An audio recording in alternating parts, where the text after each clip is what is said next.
Hello friends, good morning to everyone and welcome to join in this channel.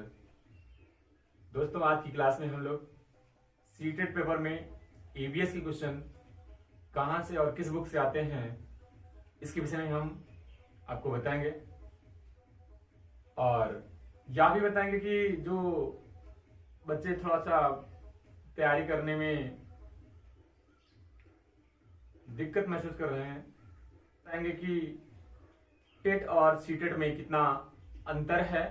तो दोस्तों, TET की तैयारी करने वाले बच्चे ये न समझें कि वो सीटेट में सारे क्वेश्चन आपको मिलेंगे, क्योंकि सीटेट और टेट दोनों क्या हैं, बिल्कुल अलग अलग पैटर्न पर आते हैं।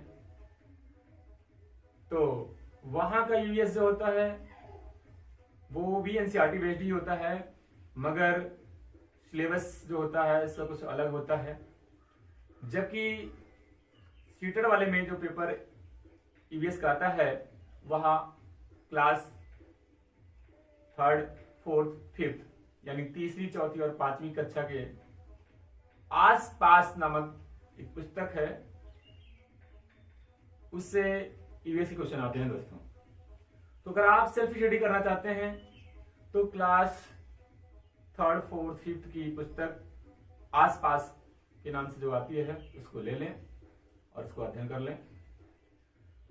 इस पुस्तक में या तो कहानी के माध्यम से या तो वार्तालाप के माध्यम से तथ्यों का जिक्र किया गया है, लेकिन उस कहानी में हमें क्या पढ़ना है, किस तथ्य को लेना है, यह आपको बताएगा। जब आप प्रीवियस ईयर के पेपर को सॉल्व कर लेंगे, एक बार थोड़ा देख लेंगे, तो आपको अनुमान हो जाएगा हमें यहाँ पर क्या पढ़ना है।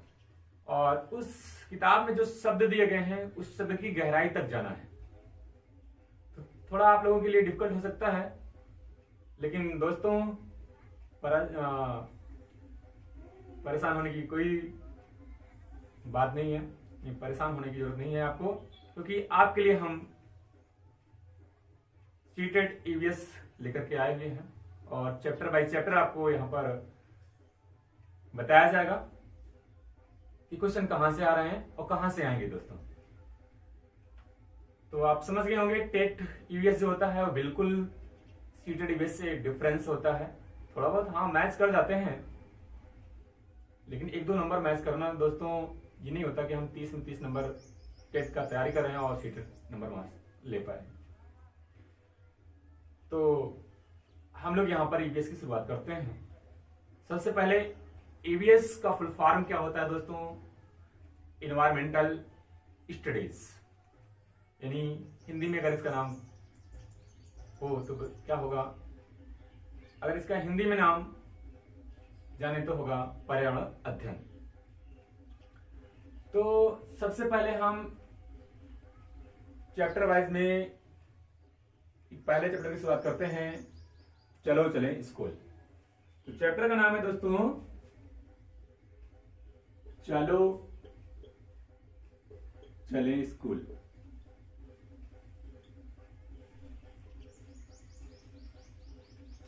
इस चैप्टर में जिक्र क्या किया गया है कि बच्चे स्कूल पढ़ने के लिए जाते हैं और स्कूल जाते समय उन्हें कई रास्तों का सामना करना पड़ता है।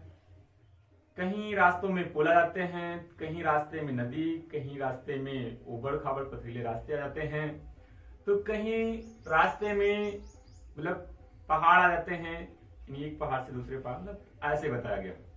तो कुल मिला के इसका जो सार हम आपको बता दें, इसमें आता क्या क्वेश्चन है। इसमें कुल मिला के पुल का जिक्र किया गया है। किसका किया गया है? पुल का जिक्र किया गया है। तो क्या है, मतलब बच्चे कहाँ किस किस राज्य में किस क्या क्या जो है पुल का काम करता है उसको हम देखते हैं यहाँ पर। जैसे कि असम राज्य जो है, असम राज्य में जो पुल बना होगा, जो बच्चे जाएंगे रास्ते में पड़ेगा, किसका होगा? बांस का पुल होगा, बांस का पुल होगा। और अगर लद्दाख में देखेंगे तो यहां पर आपको ये ट्राली का काम होता है, पुल का काम करता है। ये आप जानते हैं दोस्तों, लद्दाख में क्या है, पहाड़, लद्दाख एक पहाड़ी इलाका है, अर्थात एक पहाड़ से दूसरे पहाड़ पर जाने के लिए आप जानते हैं, जैसे ये यहां से अगर आपको यहां आना है तो क्या होगा, एक रोप भी बनाएंगे। क्या बनाएंगे? रोप भी। एक रस्सी होगा, रस्सी मतलब रस्सी कैसे बनाई जाती है? लोहे की। कैसे होती है? लोहे की रस्सी होती है। और इसी पर ट्राली जो है, यानी झूला कह सकते हैं एक प्रकार का, आप देखते हैं इसी में बच्चे को बैठ, चार, इस ट्राली में कितने लोग आते हैं? 4 से 5 लोग आते हैं। कितने लोग आते हैं? 4 से 5 लोग आते हैं एक ट्राली में। और ट्राली किसकी बनी होती है दोस्तों? लकड़ी की बनी होती है। और रस्सी किसका बना होता है? लोहे का बना होता है। तो दोस्तों सीटेट के पेपर में फैक्चुअल लगा के जो आसपास के बुक में है, इसका आपको पढ़ना अनिवार्य है, क्योंकि इस तरह क्वेश्चन हो जाएगा कि लद्दाख में जो ट्राली है उसमें बच्चे 5 से 6 आते हैं, 10 से 12 आते हैं। इतना भी याद रखना है, 4 से 5। कितने बच्चे बैठ जाते हैं? 4 से 5 बच्चे। ट्राली किसकी बनी होती है? लकड़ी की बनी होती है। रहेगा कि ट्रॉली बनी होती है, लोहे की बनी होती है, लकड़ी की बनी होती है। तो ट्राली किसकी बनी होती है? लकड़ी की बनी होती है। और जो रस्सा होता है किसका होता है? लोहे का होता है।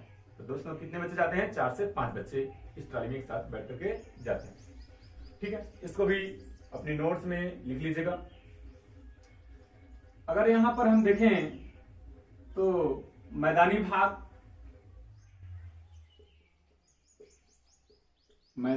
देखा जाए तो मैदानी भागों में बच्चे कैसे जाते हैं पढ़ने के लिए? आपको पता होगा, यहां पर जाते हैं बच्चे बैलगाड़ी, या आप जुगाड़ गाड़ी भी देखते हैं। जुगाड़ गाड़ी आप समझते हैं दोस्तों, आगे जैसे कोई बुलेट का इंजन लगा दिया जाए, सॉरी बुलेट आगे फिट कर दिया जाए, या कोई 2 चक्का सकते हैं गाड़ी और पीछे मतलब एक ट्रॉली बना दी जाए लकड़ी की, और उसमें बैठते जाते हैं, तो वो है जुगाड़ गाड़ी दोस्तों। बैलगाड़ी आप जानते ही हैं, कहाँ? मैदानी भाग में। खास कर अपने उत्तर प्रदेश कैसा है? मैदानी भाग है। यहाँ पर कैसे जाते हैं? ये सब क्या है? पुल का काम कर रहे हैं। किसका काम कर रहे हैं? पुल का काम कर रहे हैं। और जो ये आपका है उत्तराखंड,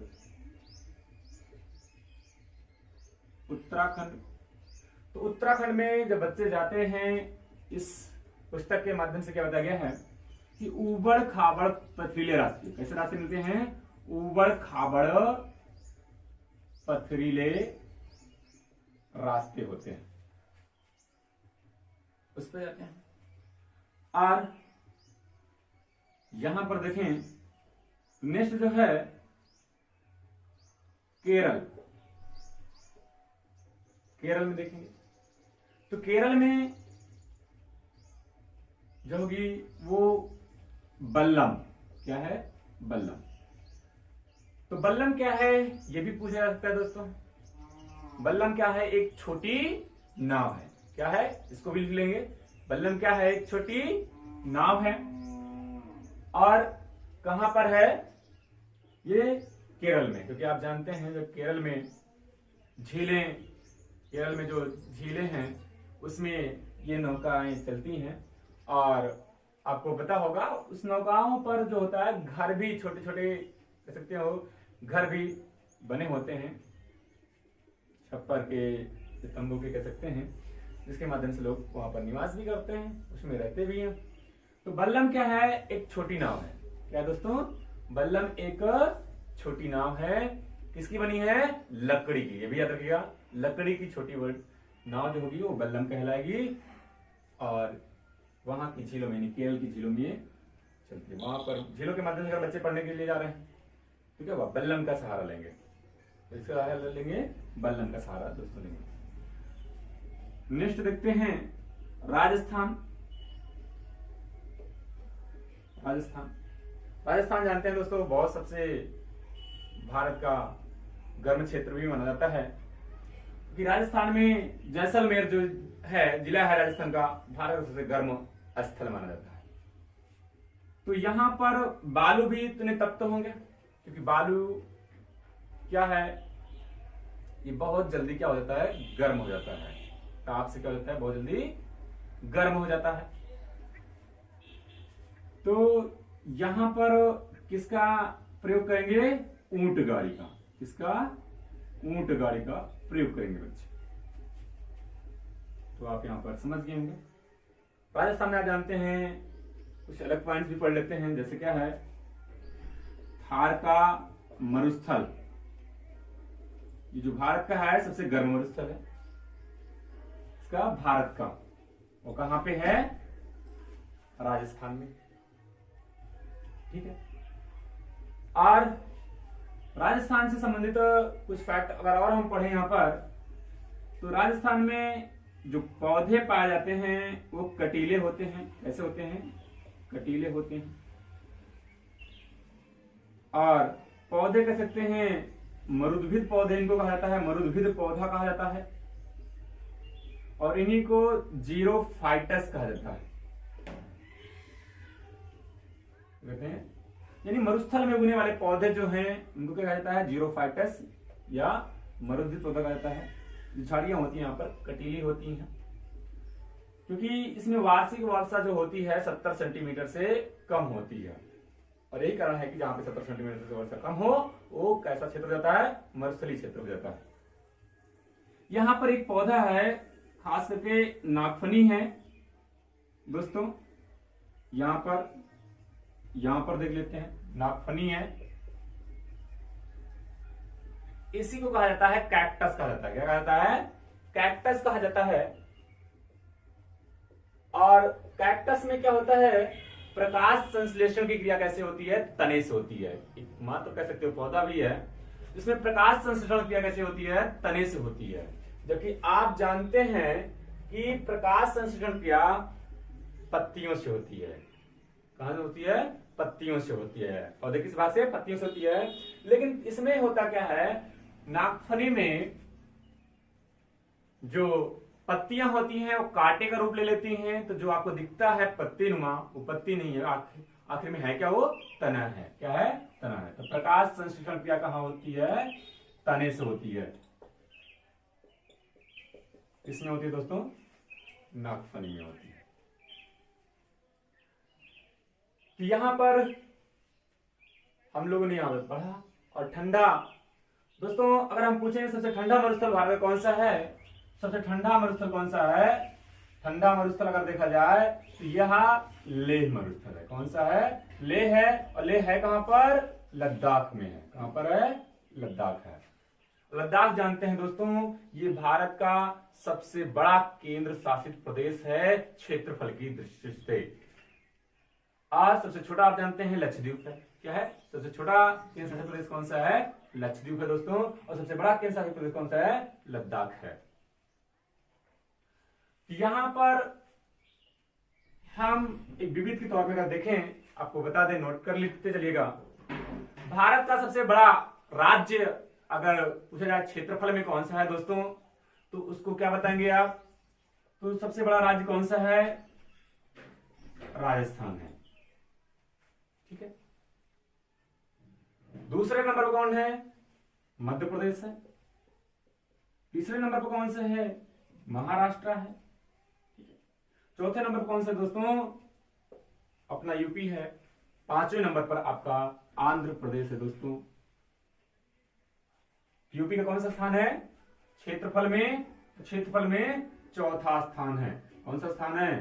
चौथा स्थान है। इसको आप लिख सकते हैं। और सबसे छोटा राज्य का क्षेत्रफल में अगर पूछा जाए आपसे तो कौन सा होगा? गोवा। कौन सा होगा? गोवा होगा। तो यहां पर हम लिख देते हैं सबसे छोटा राज्य जो है